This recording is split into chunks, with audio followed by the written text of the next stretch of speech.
This is Dawn Gage.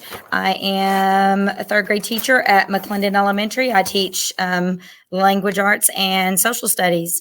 And today I'm going to talk to you about a program called Storyjumper. And this is a website that's going to allow your students to write and publish their own stories. And I don't know about you, but a lot of times my students groan at me when it's time to write. And so this is something that allows them to kind of spread their wings just a little bit, use some creativity and their imagination, and they can go out and express themselves in a variety of ways. So we're going to kind of look into, what some of these kids can do. It's a very good program. So if I look at ISTE standards, we want to kind of, connect that to our standards for our students. It goes with a lot of different standards. The ones I felt that it fit with the best were 6B, which is students creating original works, and then 6D with students publishing or presenting content that customizes their message and their meaning.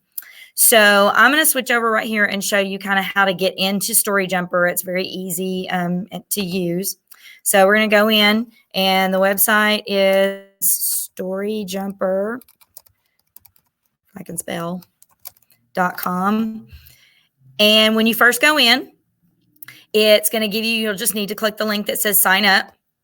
And when you click sign up, it allows you to sign in with Google. So as you go in and you type that in, it's just going to go in and connect with your Google account and allow you to go and sign in and use your Google account to sign up. Which if I go in, mine's just going to go in and sign in. So I already have an account.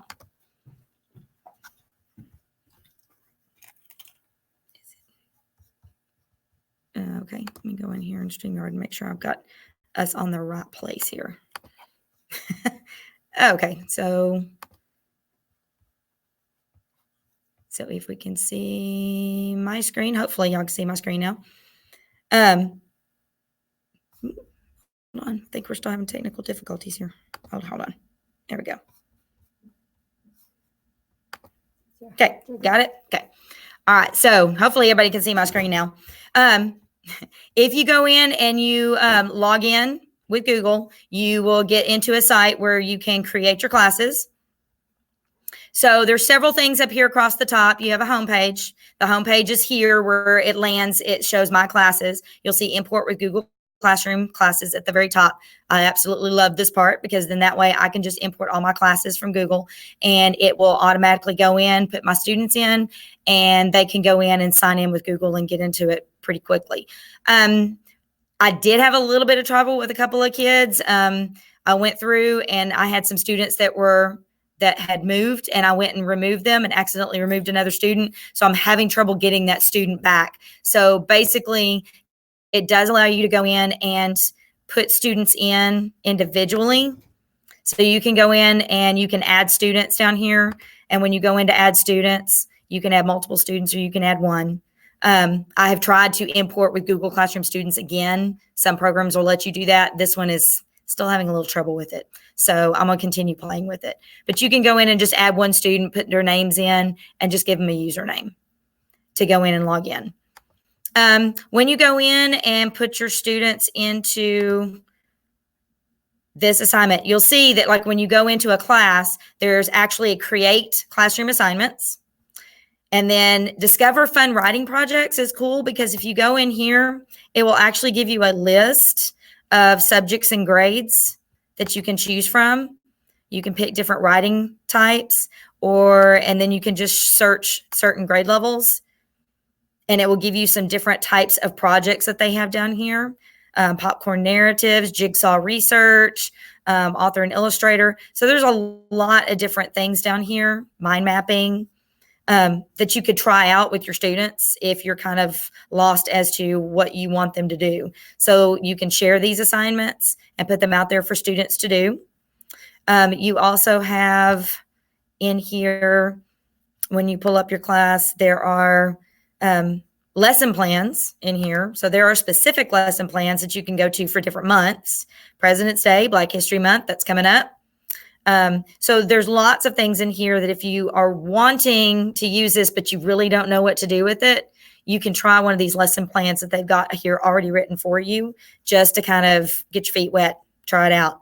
And then, of course, if there are things that you still need to know, you've got your help button, but you also have down here a teacher's guide. The teacher's guide is also under the help button up here, so you can get to that in several different ways. There's an author's guide that you can give to the students that has links to videos on YouTube that they could watch on how to put the books together as well. So there's lots of things there that you can do. Under books, so books down here will allow you to make templates for your students that you can push out to all of them at one time. So like I pulled this one up earlier. It's called All About Me. It's a template that they have already made that has many things put in with it. So it's got all of the words and everything else all in there that you might want to use. All the kids have to do is go in and click on it, and they have to just go in and hit edit. It'll let them go in and start typing in it. So if I pull this up, be a little slow. And whenever it says me, they can go in and click on it. It'll allow them to go in and put in their name. It's already got everything set up here. Put in their birthday, birthplace, and so on. If there's anything that they wanted to add to it, they can go in and add pictures, props, scenes, or anything else that they wanted to add to it. And so those are all things that they could do with any of the books that you assign to them. They can add a photo of themselves as well. Down here under photos, you can say add your photos. They can pull up photos from browsing from your own Chromebook. So they could maybe use the camera function, take a picture of themselves, and then add their photo in there. There's dragging photos. They can drag photos that they might have saved on there. Or you can always go in and do a search, and it will go out there and search the sites that have free use photos, and you can find just about anything that they might want to add or use in that section. And once they use it, then it will save that over here to the side so they could possibly use it again. So there's lots of things that they can do with this. You can make your own templates. So if none of the templates they give you are ones that's like, oh, I don't want to write it like that, you can actually create your own template and assign it to your students and then make it where they can use this. So if I hit save and exit right here. When you hit save and exit, if you come down here to the bottom, you have privacy levels on here. Right now it's at private. They can set it at public. They can share. So there's lots of things that they can do with this. Let me go back to the home page. All right, so this page right here is my own personal page. So this one has all the things like I've started a book on here, and it has my personal book that I created. Storyjumper actually allows people to use fundraisers because they do sell these books. They have prices up here. If your students make a book and you share it with the parents and they decided they wanted to go over here and have it published and bound, they could pay $25 for a hardback or, $13 for a paperback book, or they can even just download an ebook of this particular story that their child wrote. Okay. And so there's lots of options on here, but that's not really necessary. The kids can share the book with their parents anyway, and they can look on it and they can look online for free. So you can make books in lots of ways. You can assign them certain books. Like I said, on here under books, you can assign a book to them to have them do. You can create group books where many students can collaborate on the same book. So if you create a great group book and put it out there, then all the students in that class have access to it. Assign them a page, have them go out there, and then they can add whatever page. So like for the little ones, if you want to make an ABC book, you could give them a letter, tell them to come up with the picture and what they're going to do with it. And then they do their page, and each child goes in and does their own page of it. And then you've created a class book. Boy, do I wish I'd had this a few years ago when my students were making a poetry book. That would have been awesome. And then, of course, any individual books that students make will show up down here. You'll see that I've had no students actually create a book in class yet. So I don't have any down here in this section. But anytime that the students have created a book, then it will show up down there. Students are all listed here again. They will all sign in with Google. If there's a student that withdraws and you need to take them off, you can always go over here and edit a student or remove a student. Again, be careful with that. I deleted a student. Now I'm going to have to go find a way to manually add them back on. So just a little FYI there. Under edit class over here, one of the things that they will ask you to do when you set up your class is to come up with a class password. So mine's Braves 2020 that they just go in. I use Google Classroom. I toggle that to yes.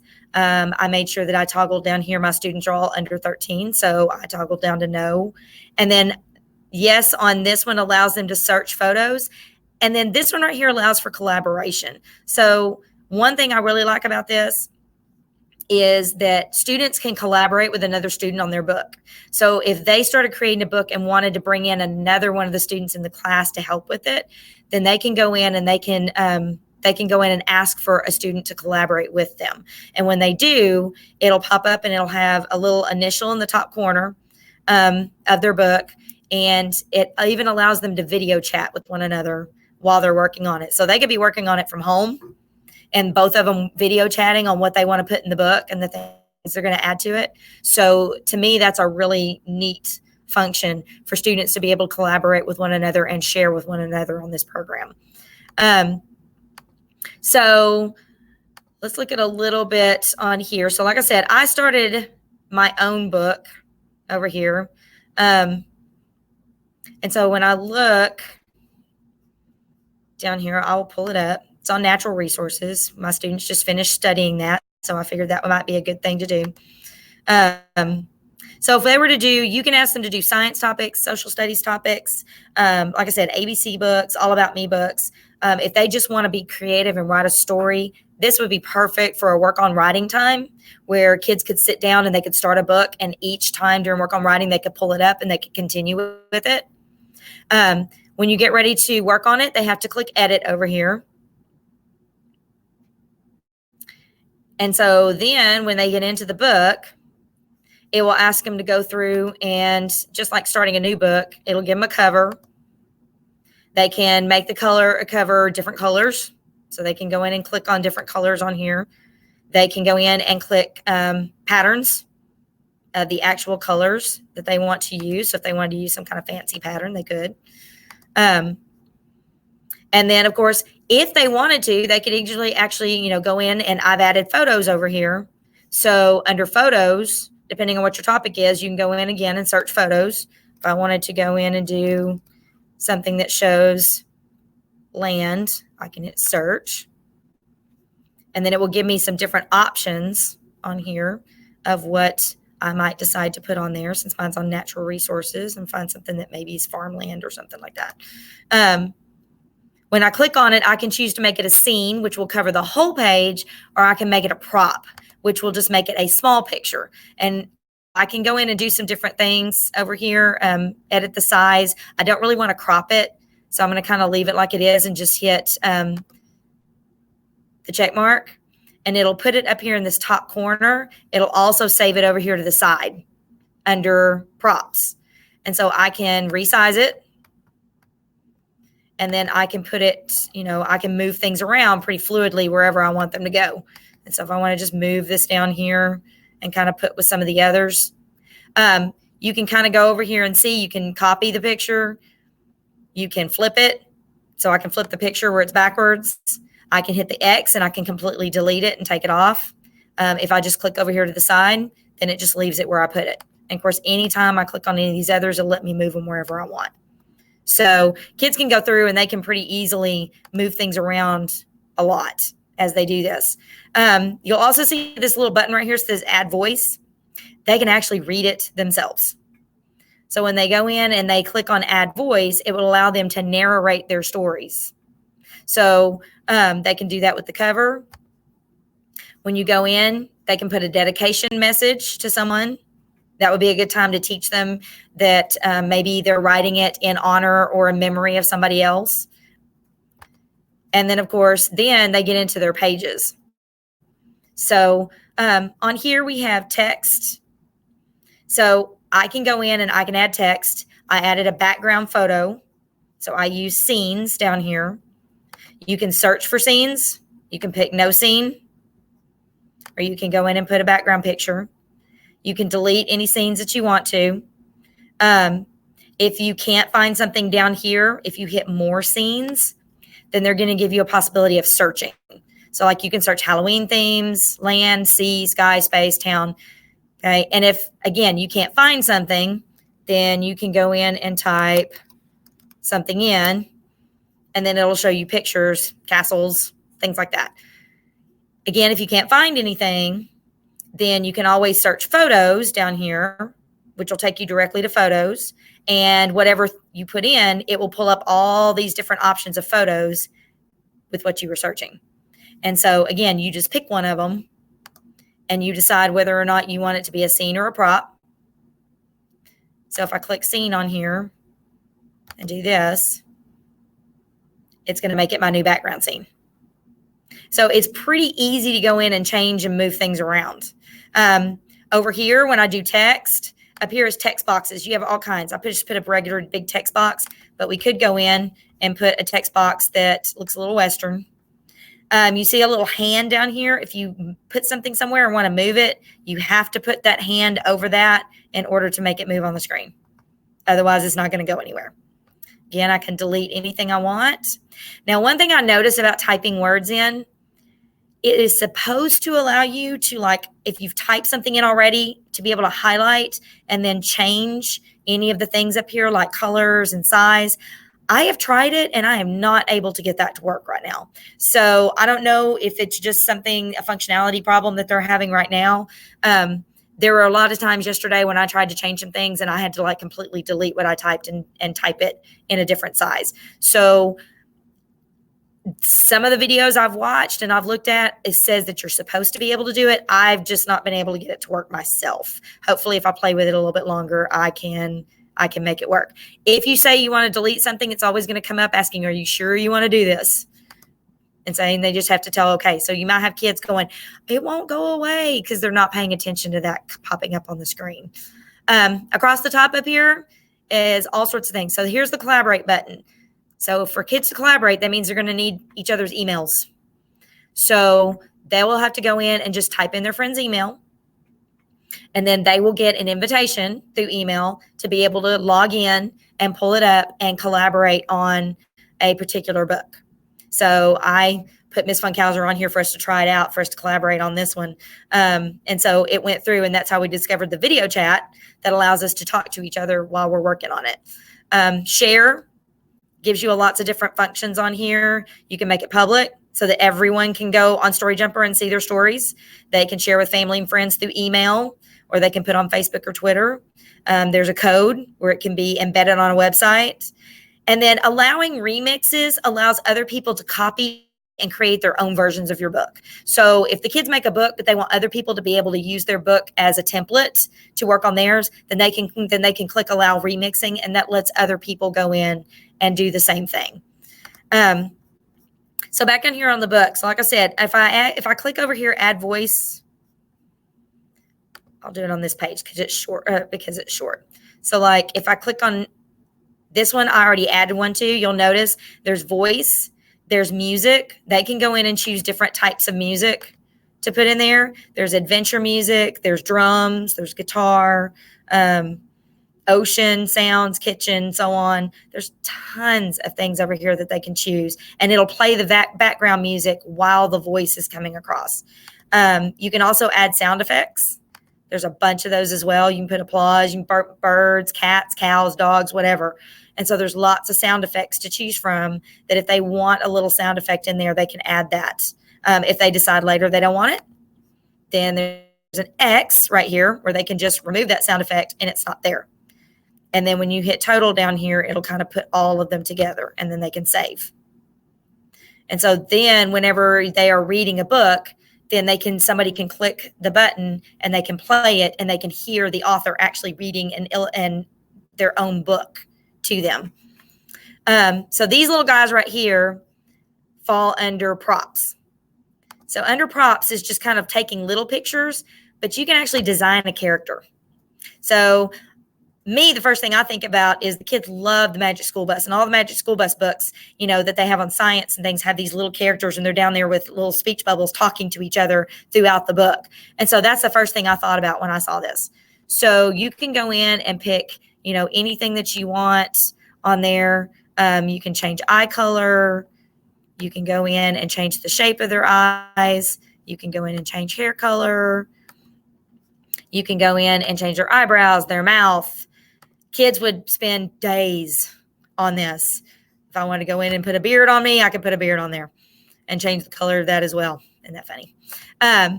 So they can put on glasses, change their clothes, and there's not a ton of options, which is a good thing, because otherwise they would spend days on just this part.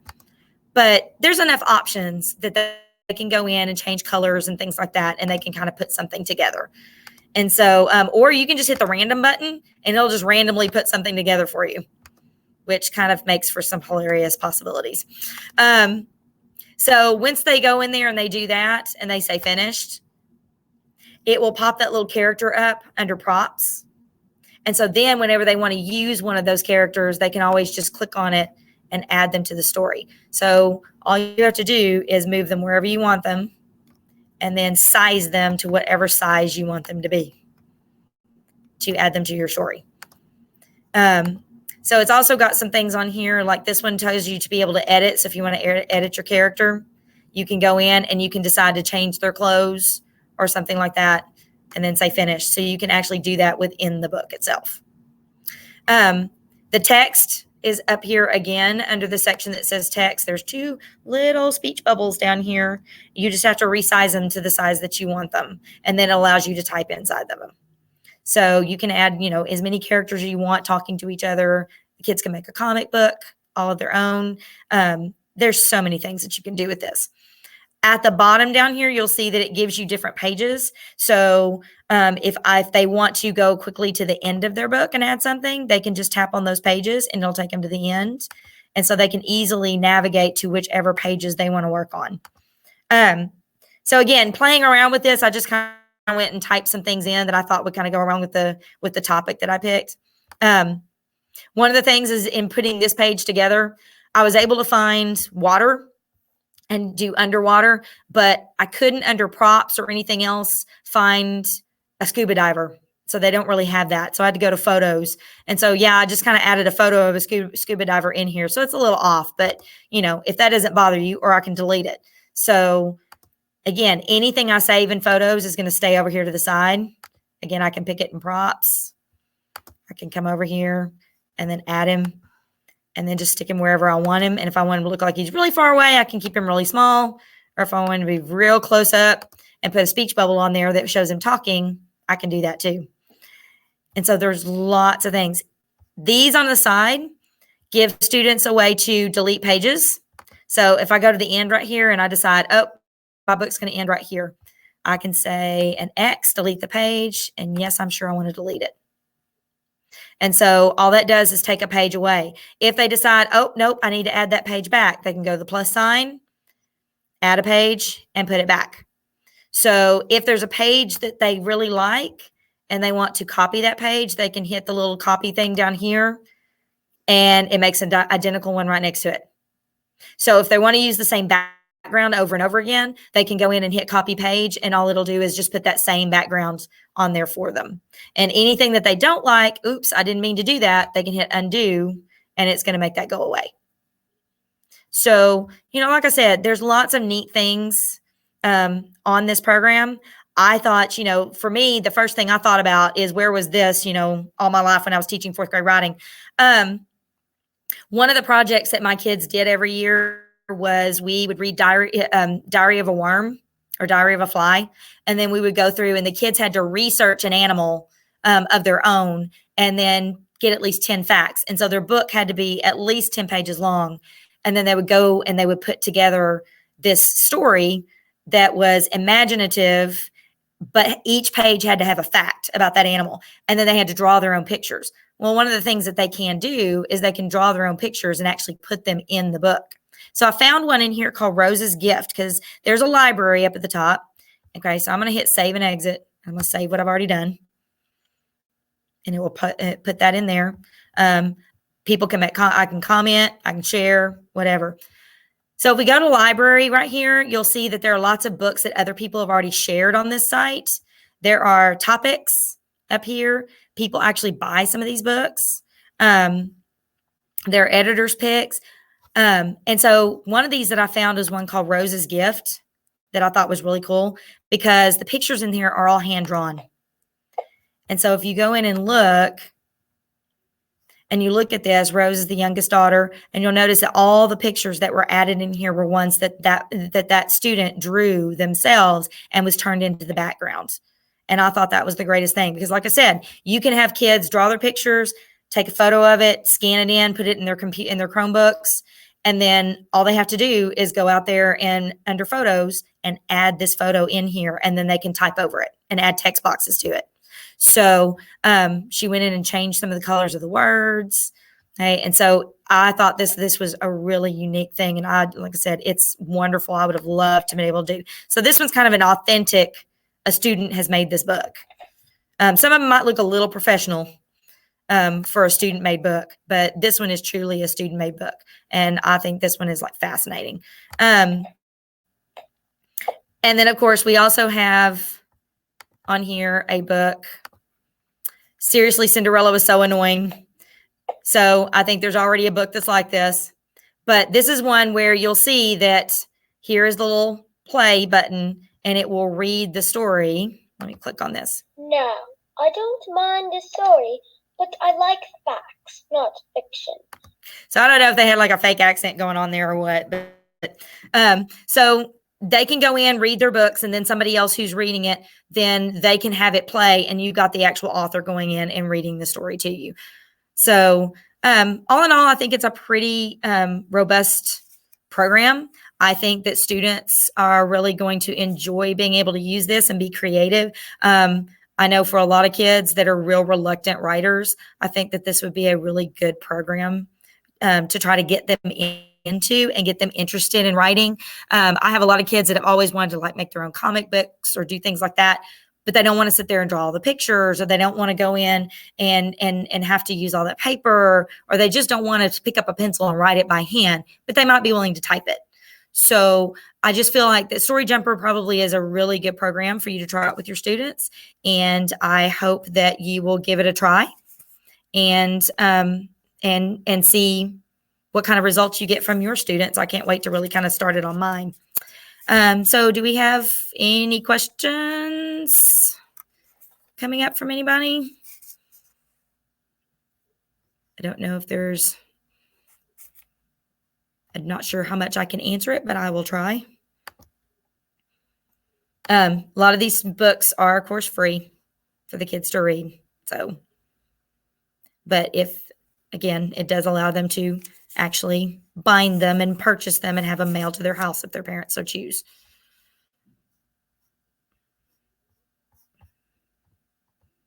Apparently you can do some kind of fundraisers with this too. So raise money using Storyjumper. You could add a fundraiser. Put the school in here. How's the money going to be used? Find sponsors and so on. So, and come up with a goal. I thought that was fascinating. So if we don't have any questions, okay. So just remember too, that there will be a, that she's going to post an attendance link at the end of this. And so in order to get credit, if you were watching this, you need to make sure that you go out and go to that attendance link and fill that out for credit. So I hope you enjoyed. Again, I am here. You can email me because I'm at McClendon. And if there are any questions or if you need any help with anything, just let me know and I will do the best I can to answer whatever questions you might have. Thanks for watching. Bye.